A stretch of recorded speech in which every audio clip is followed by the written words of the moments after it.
society, women are doing all the things that are also can do men and women also. But the situation of women are today still miserable. We know that women are the skilled architect of the society. Women have the power to change the destiny. Women have the power to change the world, and women have the power to change the condition of society and change this scenario. But still, women are the topic of humanity. Why?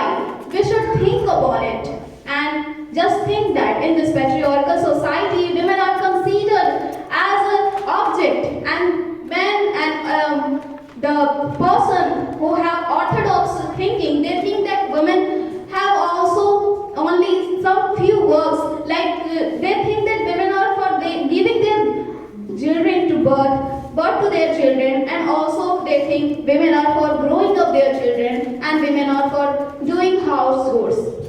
But still, we know that women have much more potential than this.